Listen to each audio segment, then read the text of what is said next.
एक समय एक गांव में गौतम बुद्ध आकर शरण लिए हुए थे। काफी लंबा सफर के बाद बुद्ध थोड़ा आराम कर रहे थे, परंतु लोग इनसे अपनी समस्या का हल मांगने हमेशा पहुंचे रहते थे। ऐसे में जहां भी वह रुकते वहां लोगों की लंबी कतार लग जाती और महात्मा बुद्ध को वे अपनी समस्या बताते और बुद्ध भी उन्हें निराश नहीं करते तथा उनकी समस्या का समाधान करते। उसी गाँव में एक सड़क के किनारे एक भिखारी बैठा था। वह हर रोज देखता था कि लोग अपने दुख दर्द और अपनी गंभीर से गंभीर रूपी समस्या को लेकर आते हैं और वह वहां से जाते हैं तो उनका चेहरा बेहद खिलखिला रहा होता है। वे मुस्कुरा रहे होते हैं और नए जोश के साथ भरे दिखते हैं। भिखारी के मन में यह विचार आया कि क्यों न वह बुद्ध के पास जाए और अपनी समस्या सुनाए, परंतु वह डरता था। इसके बाद एक दिन गहरे चिंतन के बाद वह भिखारी बुद्ध के पास पहुंच गया। लोग लंबी लाइन में खड़े रहते और एक एक कर अपनी समस्या का समाधान लेकर वहां से चले जाते। ऐसे में गौतम बुद्ध के चेहरे पर सदा मुस्कान रहती और वे हमेशा इसी तरह समस्या का हल बताते। भिखारी भी जब उनके पास पहुंचा तो वह उन्हें प्रणाम किया और बोला, हे भगवान, इस जगह पर बहुत सारे लोग आते हैं और खुश होकर वापस जाते हैं। हे भगवान, इस संसार में बहुत सारे लोग खुश और समृद्ध हैं, पर मैंने ऐसा तो कोई काम नहीं किया जिससे कि मुझे अपने जीवन में इतने सारे दुख झेलने पड़ रहे हैं और मैं इतना निर्धन और गरीब क्यों हूँ। इस पर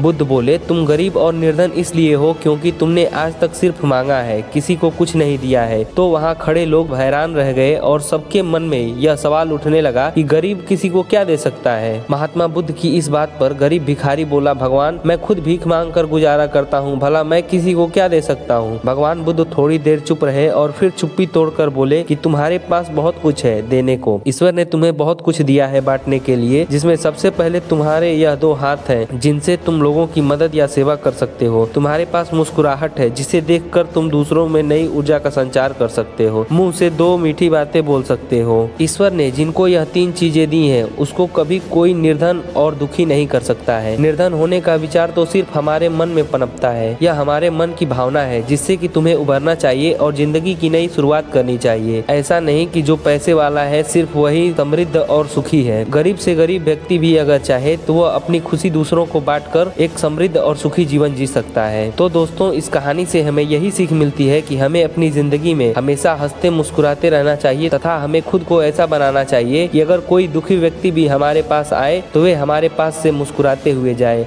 अगर किसी पर गम का पहाड़ भी टूट पड़ा है और आपसे वह 5 मिनट बैठकर बातें कर ले तो उसके चेहरे पर मुस्कान आ जानी चाहिए। अगर आपको यह कहानी पसंद आई तो इस वीडियो को लाइक कीजिए तथा ऐसी ही कहानियाँ देखने के लिए हमारे चैनल को सब्सक्राइब भी कर लीजिए। धन्यवाद।